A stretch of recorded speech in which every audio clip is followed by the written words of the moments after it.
अब देखिए अपन आज स्टार्ट करते हैं न्यूमेरिकल्स। तो न्यूमेरिकल्स अपन ऐसे बोर्ड पे बना देंगे ताकि क्या वहाँ पर बोर्ड पर नहीं बन पाते, एक एक क्वेश्चन को पढ़ो। तो यहाँ पर मैंने पीपीटी बना दी आपको। तो ये देखिएगा क्वेश्चन 4.3 क्या कह रहा है।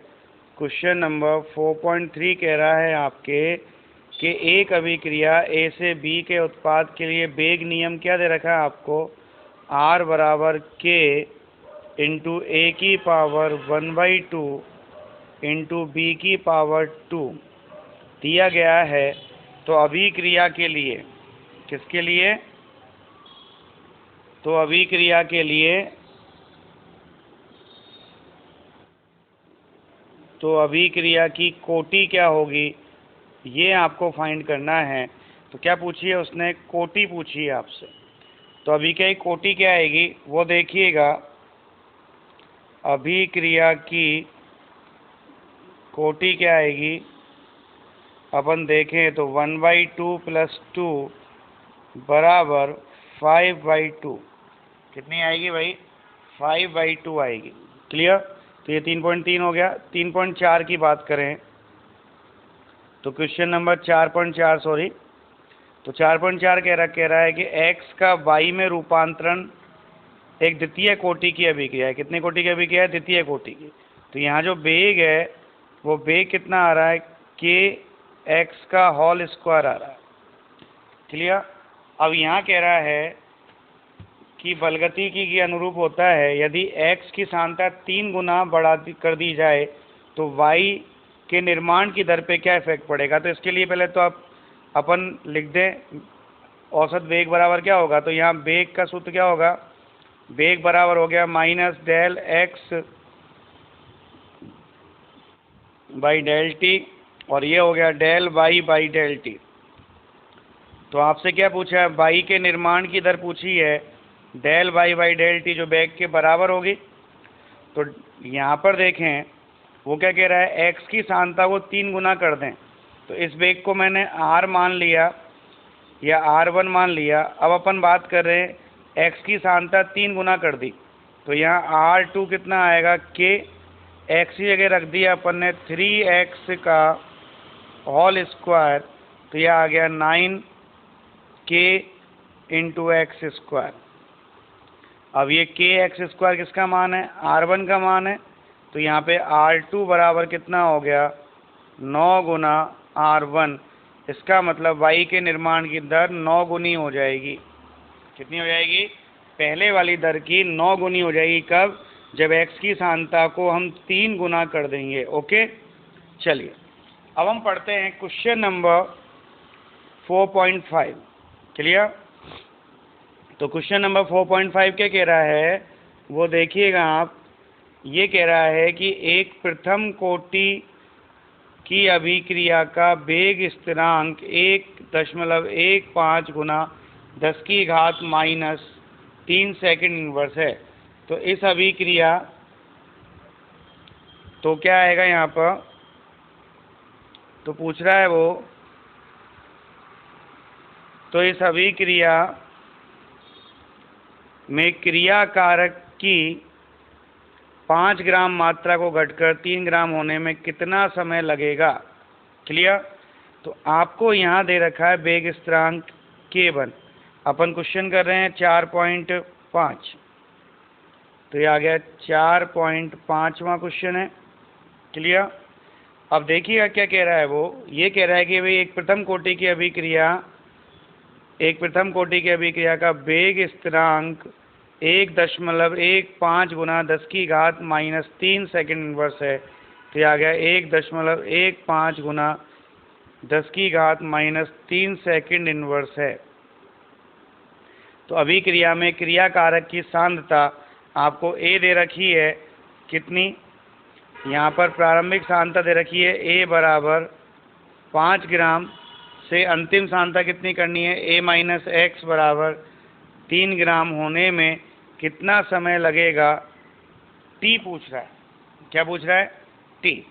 तो यहाँ सूत्र क्या होता है, यहाँ सूत्र होता है क्या, K1 बराबर 2.303 अपॉन टी इंटू लॉग ए अपॉन ए माइनस एक्स।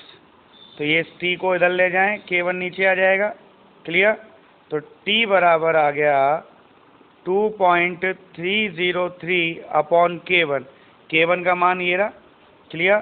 कितना है? 1.15 गुना 10 की घात -3 इंटू लॉग ए का मान कितना है? 5/3। 1.15 से कट गया अप्रॉक्स 2 टाइम। क्लियर?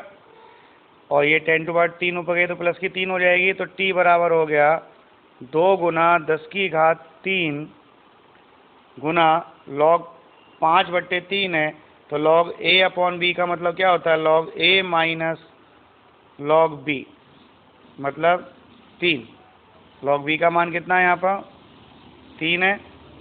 तो यहाँ पर रख दिया अपन ने लॉग 3। क्लियर? इनका मान रख दो तो टी बराबर आ गया 2 गुना 10 की घात 3। लॉग 5 का मान होता है 0.6990 माइनस लॉग 3 का मान होता है 0.4771। इसको घटाएंगे तो ये हो गया 2 गुना 10 की घात 3। 1 गया तो 9 बचा। यहाँ हो गया 8 तो 1 बचा। यहाँ 7 ही रहेगा तो 2 बचेगा और यहाँ 4 ही रहेगा तो 2 बचेगा। ये आ गया। क्लियर? क्लियर है ना भाई? इतना आ गया ना घटाने पर। चलिए, और ये आ गया इतना। तो यहाँ पे क्या बचेगा? 2 से गुना कर दिए। टी कितना आएगा फिर? 8 9 2 18 का 8 हासिल 1 2 2 2 एकम 2 और 1 3 4 और 4। ये आ गया आपका गुना 10 की घात 3। कितना हो गया? 443.8। के किस में दे रखा? सेकंड में। तो ये आंसर भी किस में आएगा? सेकंड में। ओके, ये हो गया क्वेश्चन नंबर 4.5। कोई कंफ्यूजन? चलिए, अब अपन बात करते हैं क्वेश्चन नंबर 4.6 की। किसकी बात करते हैं? 4.6 की।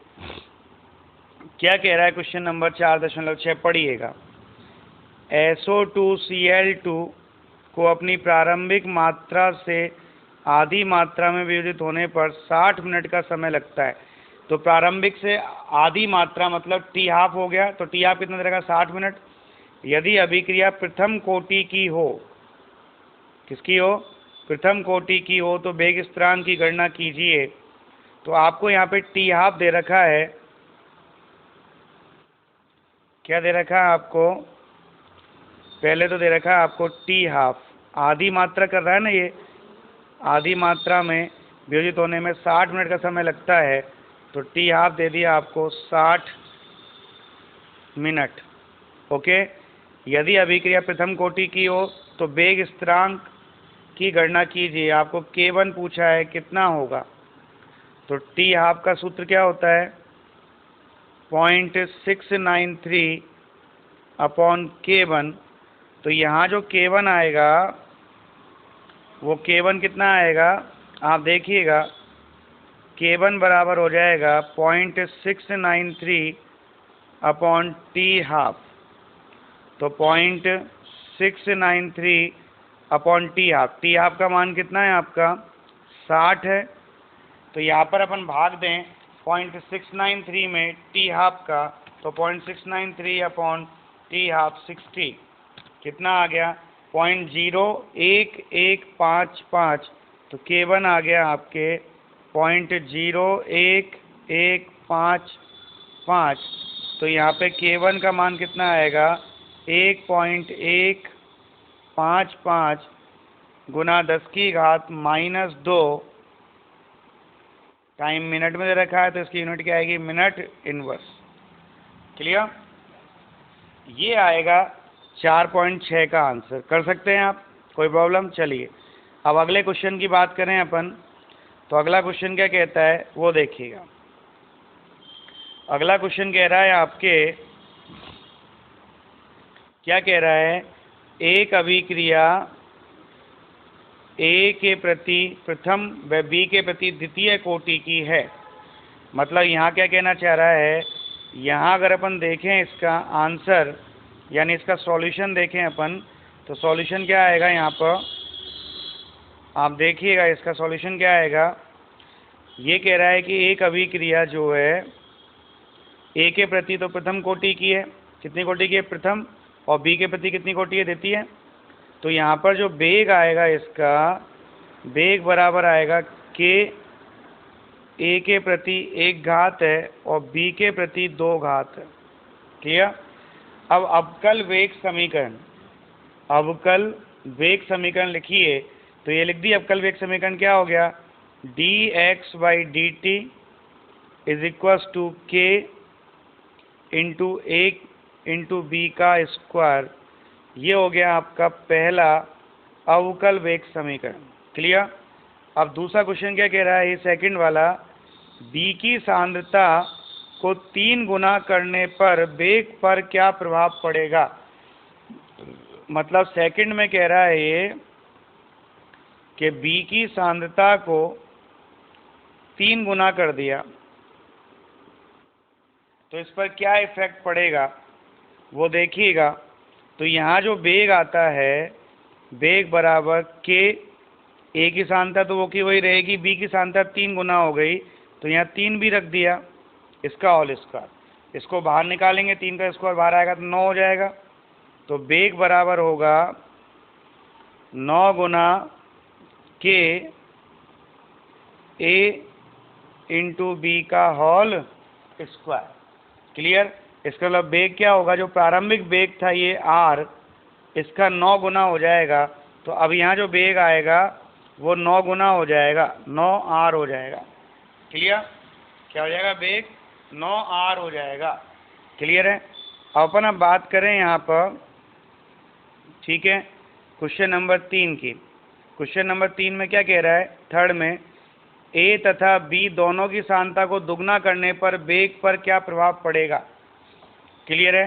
तो ए और बी दोनों की सांद्रता को दुगना कर दिया। तो यहाँ पे अपन बात करें थर्ड, क्या कर रहे हैं, ए और बी दोनों की सांद्रता को दुगना कर दिया। तो यहाँ पे रखो, देखो वेग बराबर कितना आएगा, के, ये समीकरण 1 में रखना है मान अपन को, के इंटू ए को दुगना कर दिया और बी को भी दुगना कर दिया। क्लियर है। तो देखो ये तो 2 ही आएगा बाहर, ये 2 का स्क्वायर 4 बाहर आएगा। तो यहाँ पर जो वेग आएगा, 2 ये बाहर आया, 4 ये बाहर आया, 2 2 4 2 8, 8 इंटू के ए इंटू बी का स्क्वायर। तो ये यहाँ जो वेग आएगा ये किसका मान है, आर का मान है, ये रहा। क्लियर है। और आर का मान है तो यहाँ पर जो वेग आएगा वो आ जाएगा 8r। मतलब वेग जो होगा वो 8r के बराबर होगा। कोई कन्फ्यूजन। चलिए, ये क्वेश्चन नंबर 4.9 क्लियर है। ऐसे क्वेश्चन बहुत ज़्यादा पूछे जाते हैं राजस्थान बोर्ड में भी, जेई में भी और नीट में भी। क्यों, ये क्वेश्चन लॉजिकल हैं, कुछ नहीं करना होता है, इनमें केवल वैल्यू पुट करनी होती है और आंसर आएगा। क्लियर है। अपन अब बात करें अगले क्वेश्चन की, 4.13 की। 4.13 में क्या दे रखा है आपको वो देखिएगा। 4.13 नीचे दी गई प्रथम कोटि के अभिक्रिया के लिए वेग स्थिरांक से अर्ध आयु की गणना कीजिए। तो यहाँ पर पहले में तो दे रखा है K1 बराबर 200 सेकेंड इनवर्स, तो इसका टाइम टी हाफ पूछा है कितना होगा। ऐसे दूसरे में भी है ना, दूसरे में क्या दे रखा है, K1 2 मिनट है। देखो आप K1 कितना है, 2 मिनट इनवर्स है। तो K1 बराबर 2 मिनट इनवर्स, और यहाँ पे क्या पूछा है आपके, टी हाफ पूछा है। क्लियर। और तीसरे में आपके दे रखा है K1 4 ईयर इनवर्स, तो यहाँ K1 आ गया आपके 4 ईयर्स इनवर्स। तो यहाँ पर भी टी हाफ पूछा है, क्या आएगा। तो इन तीनों का जो कॉमन सूत्र लगेगा वो कॉमन सूत्र तो क्या लगेगा, कॉमन सूत्र लगेगा यहाँ पर T half equals to 0.693 upon K1। अब अपन पहले में बात करें। क्लियर। किस में बात करें अपन, पहले की बात करें तो पहले में जब टी हाफ आएगा कितना आएगा 0.693 अपॉन K1। K1 का मान कितना है 200 है, कितना है भाई 200 है, तो 0.693 अपॉन 200 ये आएगा आपके कितना 0.0034 सेकंड है यहाँ पर टाइमिंग, तो यहाँ पर आ जाएगा सेकंड। क्लियर। तो टी हाफ की वैल्यू कितनी हो गई, बस ये आ गया, बहुत है, ऐसे ही लिख देंगे डायरेक्ट ही। अपन अब बात करें सेकंड में। क्लियर। सेकंड में बात करें तो सेकंड में क्या आएगा वो देखिएगा। सेकंड में के की वैल्यू कितनी दे रखी है 2 दे रखी है, तो टी हाफ बराबर हो गया 0.693 अपॉन 2। कितना हो गया ये 0.693 अपॉन 2 से डिवाइड करेंगे तो 0.3। क्लियर। यहाँ बचेगा 4 6 और ये आएगा मिनट। क्लियर। और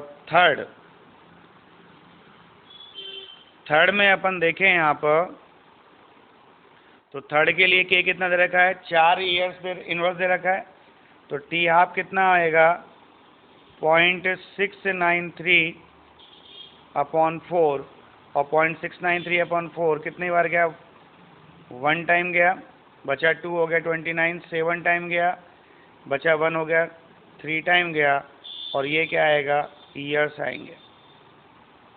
क्या आएंगे ईयर्स आएंगे। कोई कन्फ्यूजन है तो आप बताइएगा, कर सकते हैं इसको। तो ये हो गया आपका 4.13। कोई प्रॉब्लम।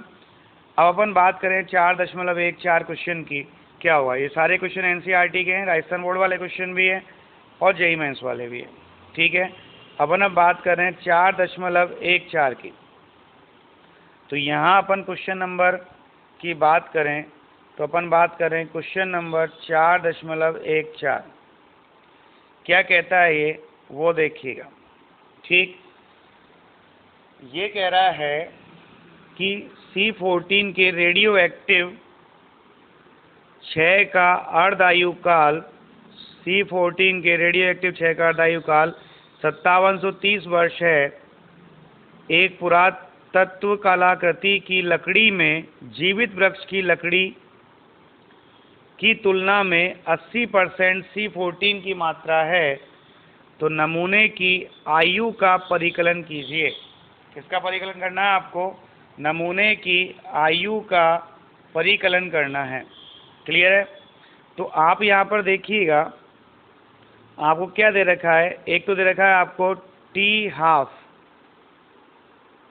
और टी हाफ दे रखा है आपको, क्या दे रखा है, एक तो टी हाफ दे रखा है, तो आपको यहाँ एक तो दे दिया टी हाफ। टी हाफ की वैल्यू कितनी है 5730 वर्ष। तो यहाँ पे 80% पूरा होने में कितना टाइम लगेगा, आयु पूछी है, तो ए तो 100 मान लिया, तो ए माइनस एक्स कितना परसेंट पूरा हो गया 80% पूरा हो गया। क्लियर। 80%, एक मिनट, जीवित वृक्ष की तुलना में 80% मात्रा है, मतलब 80% रह गई, तो 80% पूरा नहीं हो रहा, मात्रा 80% बच गई, तो a माइनस एक्स का मान हो गया 80। क्लियर। तो आपसे पूछा है t कितना होगा, क्या पूछा है आपसे t कितना होगा, तो आप यहाँ देखिएगा। क्लियर है। क्या आंसर आएगा इसका, तो सबसे पहले तो आपको जो t हाफ दे रखा है इससे K1 निकाल लें। K1 बराबर कितना होता है 0.693 अपॉन टी हाफ होता है, तो ये कितना हो जाएगा 0.693 अपॉन 5730। क्लियर। ये आ गया आपके ईयर्स इनवर्स, ये आ गया आपके K1। क्लियर। अब ये क्या कह रहा है कि 80% पूरा होने में लगा समय कितना होगा, तो K1 का सूत्र क्या होता है, T निकालना है। सूत्र क्या होता है 2.303 upon T into log A upon A minus x. अब यहाँ मान रख दीजिए आप A upon A minus x का। किसका मान रख दीजिए, तो यहाँ पर देखिएगा टी पूछा है, तो टी बराबर K1 को मैं यहाँ नीचे लिया हूँ, ठीक है, क्या आएगा 2.303 अपॉन K1, K1 का मान कितना है 0.693 अपॉन 5730 है, तो 5730 हो गया, इंटू लॉग ए का मान कितना है 100 अपॉन 80, तो ये 5 और ये 4, क्लियर।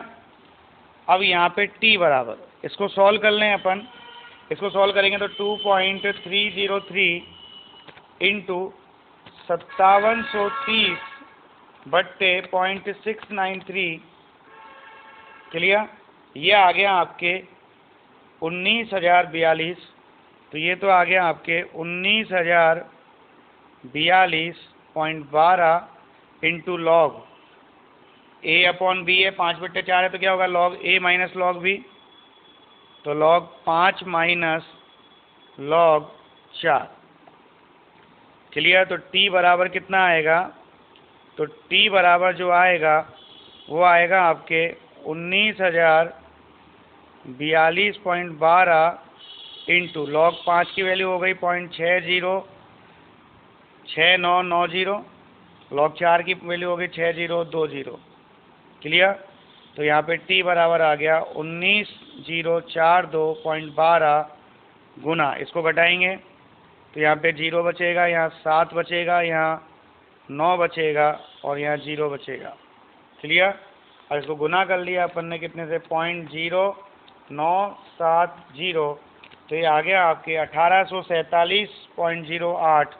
तो टी बराबर जो आपके आंसर आएगा वो कितना आएगा,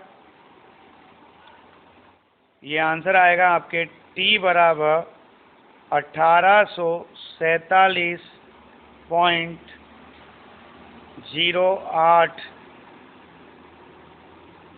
ईयर्स, इतना टाइम लगेगा। कोई कंफ्यूजन है 4.14 में है क्या बेटा, नहीं है। चलिए अब अपन और क्वेश्चन करते हैं आगे, ये तो 4.14 हो गया, अपन अब बात करते हैं 4.16 किसकी, 16 की, ये 16 वाला है, ये जो है ये 16 वाला है, ये 17 वाला है, क्लियर है। तो यहाँ पे आप देखिएगा अपन बात करें 4.16 की, किसकी बात करेंगे अपन 4.16 की, तो यहाँ सॉल्यूशन नंबर 4.16 देखिएगा आप क्या आएगा, ओके क्या आएगा, तो वो देखिएगा आप, ये कह रहा है आपके प्रथम कोटि की अभिक्रिया के लिए वेग स्थिरांक, क्या कह रहा है, प्रथम कोटि की अभिक्रिया के लिए वेग स्थिरांक 60 सेकंड इनवर्स है, अभिक्रिया को अपनी प्रारंभिक सांद्रता का 1/16 भाग रह जाने में कितना समय लगेगा, कितना समय लगेगा वो पूछ रहा है आपसे, ठीक है। तो यहाँ पर आपको वेग स्थिरांक दे रखा उसने, K1 का मान दे दिया कितना है 60 सेकंड इनवर्स है, तो A बराबर 1 मान लिया, तो A माइनस एक्स कितना कह रहा है 1/16 होने में कितना टाइम लगेगा, T पूछ रहा है, क्या पूछ रहा है भाई, T पूछ रहा है। तो यहाँ पे आप टाइम लगा दीजिए, कितना लगेगा वो देख लीजिएगा, क्लियर।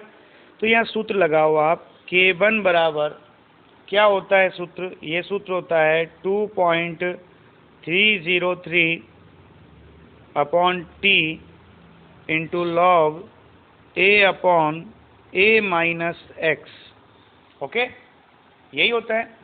अब ये होता है तो यहाँ पे हमें T निकालना है, तो T बराबर कितना आएगा 2.303 अपॉन K1 नीचे आ जाएगा तो 60 हो जाएगा, इंटू लॉग A का मान तो 1 है और A माइनस एक्स का मान 1/16 है, तो 16 कहाँ पहुँच गया ऊपर, और 16 का मतलब हो गया 2 की घात 4, कितना हो गया 2 की घात 4, तो T बराबर हो गया 2.303 अपॉन 60 इंटू लॉग 16 का मतलब हो गया 2 की घात 4 और 2 की घात 4 का मतलब होगा 4 log 2।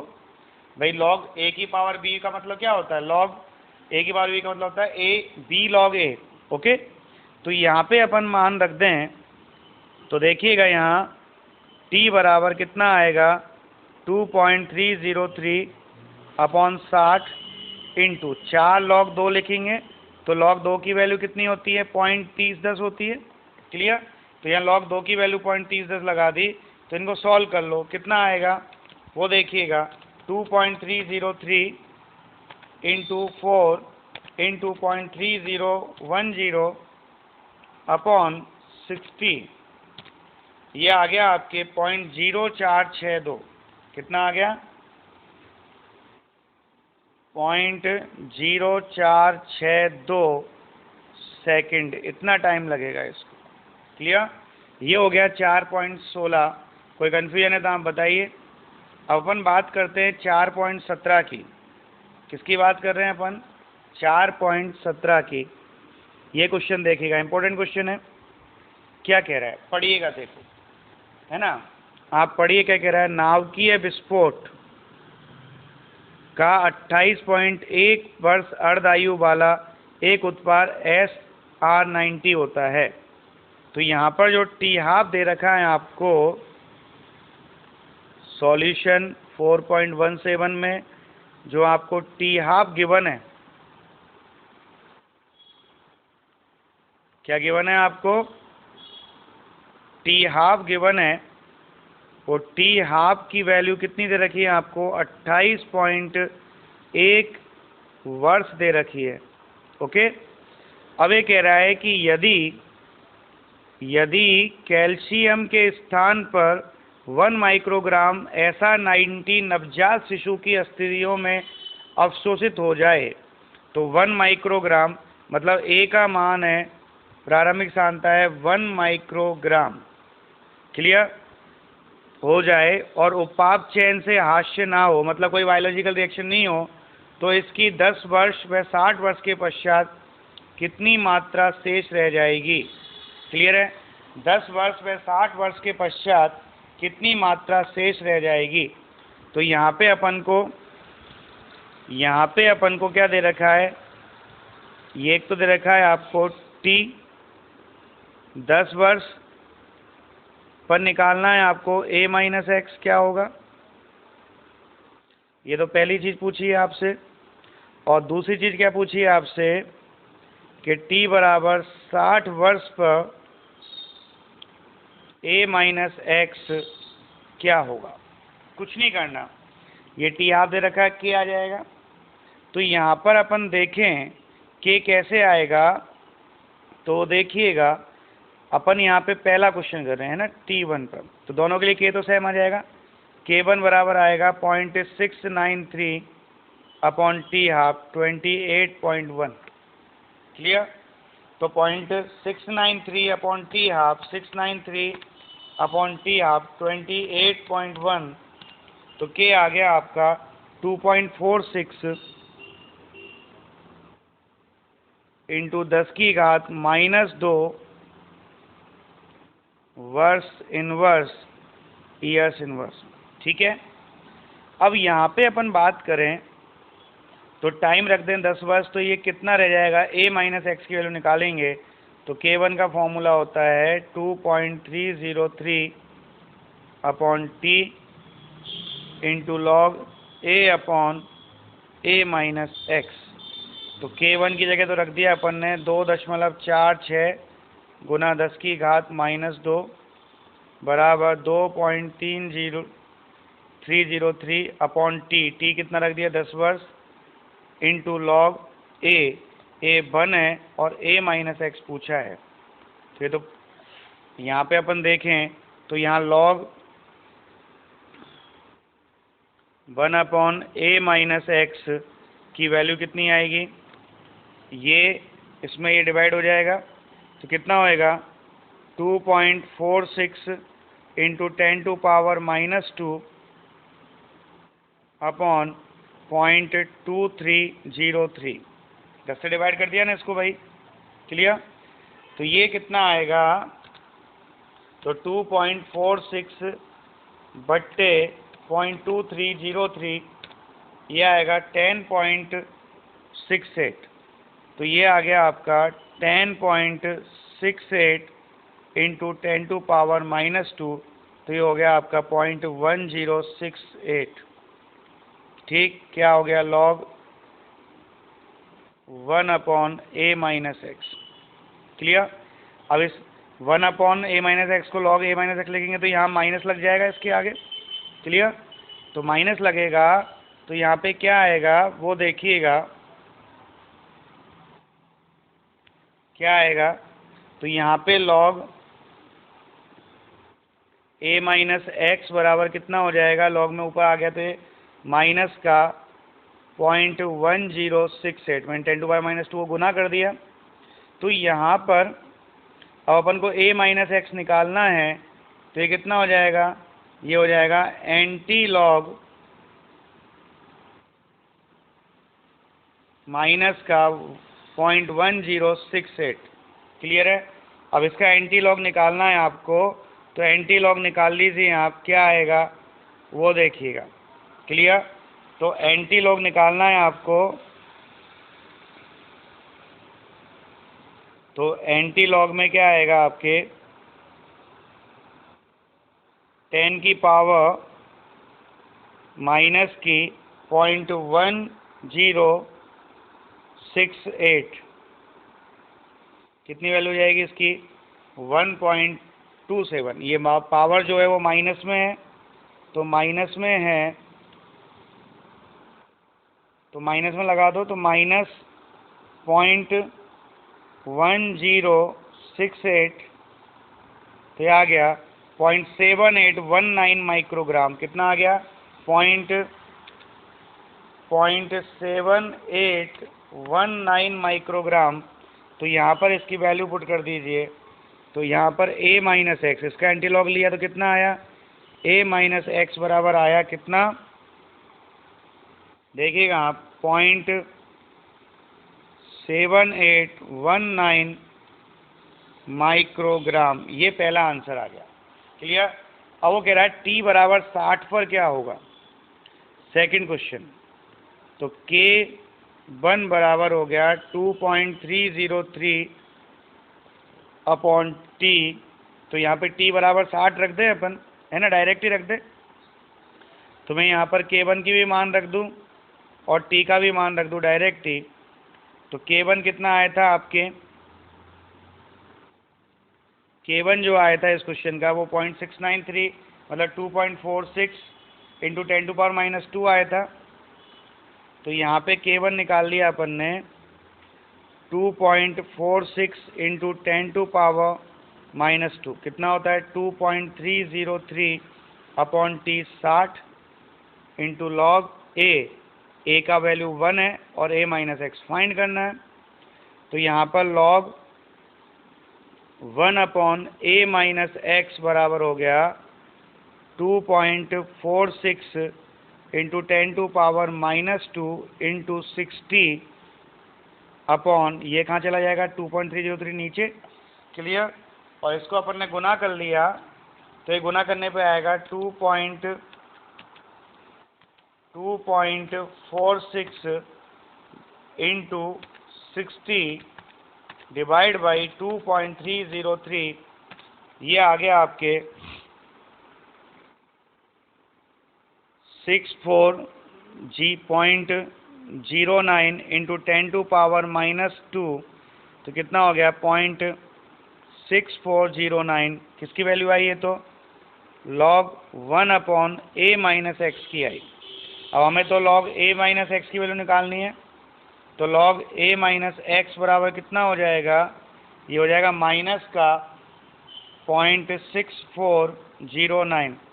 तो a-x बराबर कितना होगा, एंटी लॉग माइनस में 6409। क्लियर, ये हो जाएगा। अब इसका एंटी लॉग निकालेंगे तो a-x की वैल्यू कितनी आएगी वो देखिएगा। एंटी लॉग निकालेंगे कितने का, 6409 का, माइनस में। क्लियर। तो माइनस में हो गया 6 0.6409, ये आ गया 0.2286, कितना आ गया, ये आ गया आपके 0.2286 माइक्रोग्राम, इतना रह जाएगा SR90। क्लियर, ये हो गया आपका क्वेश्चन। कोई प्रॉब्लम है तो आप बताइएगा। क्लियर, तो ये कराया आपको क्वेश्चन नंबर कितना, 4.17। अब हम बात करते हैं 4.18 की। 2 क्वेश्चन और बच गए, फटाक से कर लीजिएगा, दिक्कत आए तो मैं बता रहा हूँ आपको। 4.18 की बात करें अपन तो देखिएगा 4.18 में क्या कहता है ये। 4.18 में ये कह रहा है आपके क्या, वो देखिएगा। दर्शाइए कि प्रथम कोटि की अभिक्रिया को 99% पूर्ण होने में लगा समय 90% अभिक्रिया को पूर्ण होने में लगा समय का से दुगना होता है। क्लियर, तो यहाँ पे कह रहा है कि T99 जो है वो T90 के इक्वल है। ये कौन सा सॉल्यूशन है, 4.18। क्लियर, अब ये प्रूव करना है अपन को कि ये होता है। क्लियर, अब ये प्रूव करेंगे अपन, तो यहाँ पे दोनों ही निकाल लें, 99 वाला निकाल लें। क्या निकाल लें अपन, यहाँ 99 वाला निकाल लें और T90 वाला निकाल लें, दोनों ही निकाल लें। तो पहले अपन 90 वाला निकालते हैं। 90 वाले में क्या है, a बराबर 100 है। जब 90% पूर्ण कंप्लीट हो जाएगा तो a माइनस एक्स का मान कितना बचेगा, 10 बचेगा ना भाई। 100 में से 90 पूरा हो गया, कितना बचा, 10% बच गया। तो यहाँ पे जो K1 आएगा वो 2.303। इस K1 की जगह पे अपन यहाँ पे T90 निकाल लें डायरेक्ट ही, K1 को नीचे ले जाएंगे।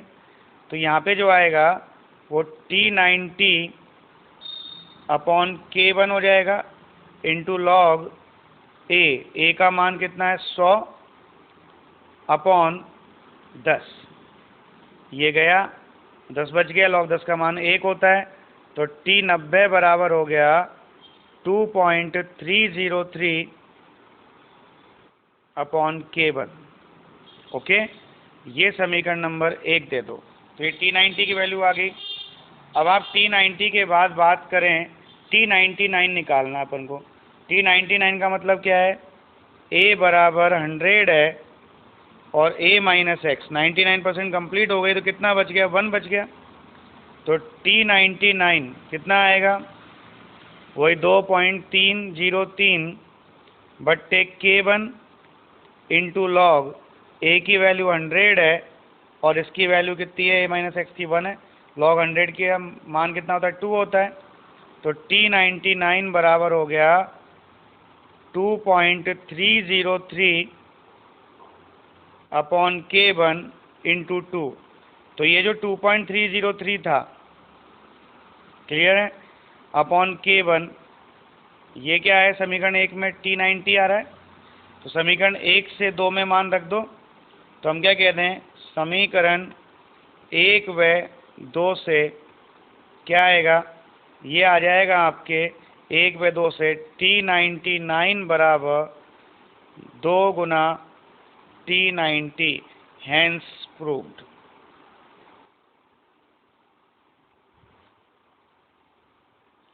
क्लियर, हो जाएगा सॉल्व। कोई दिक्कत है तो आप बताइए। क्लियर, ये आ गया आपका T90 का कितना हो गया, ये हो गया T90 का 2 टाइम्स। क्लियर, अब आते हैं अपन 4.19 पर। तो 4.19 को अब करते हैं, तो देखिएगा आप 4.19 में क्या कह रहा है आपसे। 4.19 कह रहा है आपको क्या, पढ़िएगा, एक प्रथम कोटि की अभिक्रिया में 30% वियोजन होने में 40 मिनट लगते हैं। तो इसके T½ की गणना कीजिए। क्लियर, तो एक फर्स्ट ऑर्डर की अभिक्रिया है जिसको 30% पूरा होने में कितना लगता है, 40 मिनट लगता है। तो यहाँ पे अपन बात करें क्वेश्चन नंबर 4.19 की, तो a बराबर 100 मान लिया तो a माइनस एक्स बराबर 30% वियोजन हो गया, तो 70% बच गया ना भाई। तो a माइनस एक्स की वैल्यू कितनी बच गई, 70 बच गई। क्लियर है? तो a माइनस एक्स की वैल्यू बच गई 70। क्लियर? वियोजन होने में 40 मिनट का समय लगता है, t बराबर है 40 मिनट, तो इसका t हाफ पूछा है कितना होगा। तो पहले तो अपन निकाल लें k, क्या निकाल लें, पहले तो k निकाल लें। तो k1 कितना आएगा, k1 बराबर आएगा 2.303 upon t into log a upon a minus x. Clear? क्या आएगा, log a upon a minus x. तो k1 निकालेंगे यहाँ पर, तो 2.303 अपॉन t कितना हो गया 40 इंटू लॉग a का मान कितना है 100 अपॉन a माइनस एक्स का मान कितना है 70। क्लियर? तो यहाँ पे हो गया 10/7। तो k1 बराबर आ गया 2.303 अपॉन 40, लॉग 10 माइनस लॉग 7 होगा भाई। ये कितना हो गया, लॉग 10 माइनस लॉग 7। क्लियर? तो लॉग 7 की वैल्यू निकाल लें अपन, कितनी आएगी, लॉग 7 की वैल्यू निकाल लें, कितनी आएगी वो देखिएगा। लॉग 7 इक्वल टू होता है 0.8450। कितना होगा भाई, 0.8450। तो k1 बराबर कितना आ गया, 2.303 अपॉन 40 इंटू लॉग 10 की वैल्यू 1 होती है, और ये कितना हो गया 0.8450। इसको घटाएंगे अपन, तो k1 बराबर आ गया 2.303 अपॉन 40 इंटू 0 5 5, यहाँ हो गया 9 1। क्लियर?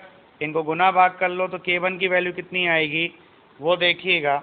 क्या कर रहे हैं अपन, 2.303 इंटू 0.155 इंटू 0.1550 अपॉन 40। क्लियर? ये आ गया आपके k1 की जो वैल्यू आएगी आपके, यही 0.0089, तो ये आएगी 0.0089। तो यहाँ पर जो k1 आएगा वो आएगा 0.0089, मतलब k1 बराबर आ गया 8.9 गुना 10 की घात -3। अब क्वेश्चन में टाइम किस में दे रखा था, क्वेश्चन में जो टाइम दे रखा था आपको, वो टाइम दे रखा था किस में, मिनट में, और टाइम मिनट में दे रखा है, तो ये आंसर किस में आएगा, मिनट इनवर्स में आएगा। क्लियर? तो ये आ गया आपका आंसर किस में, मिनट इनवर्स में। ओके? अब आपसे क्वेश्चन में क्या पूछा है, टी हाफ पूछा है। आप पढ़िए क्वेश्चन, क्या पूछा है आपसे, टी हाफ। तो पहले क्या आ गया, अब मुझे जब टी हाफ निकालना है, तो टी हाफ बराबर कितना होता है, टी हाफ बराबर होता है 0.693 अपॉन k1। तो टी हाफ बराबर हो जाएगा 0.693 अपॉन k1, 8.9 गुना 10 की घात -3। क्लियर? तो 0.693 अपॉन 8.9, ये आ गया आपके, टी हाफ कितना आएगा, टी हाफ बराबर हो जाएगा 0.0778 इंटू 10⁻³ -3 ऊपर जाएगी, प्लस की 3 हो जाएगी। तो टी हाफ कितना हो गया, 3 से गुना कर दो, 77.8 मिनट में है टाइमिंग, तो ये आ जाएगा मिनट। ये हो गए आपके कुछ क्वेश्चंस, और अपन कल डिस्कस करेंगे। कोई दिक्कत आए तो मुझे बताइएगा, लेकिन अगर ये तरीका सही लगा आपको तो क्वेश्चन अपन इस टाइप से डिस्कस कर लेंगे। बाकी अपन लाइव भी जा सकते हैं, इसमें कोई दिक्कत नहीं है। तो आप मुझे बताइएगा, लाइव जाना है तो लाइव भी जाएंगे, और कोई दिक्कत हो तो मुझे बताइएगा। ठीक है, थैंक यू।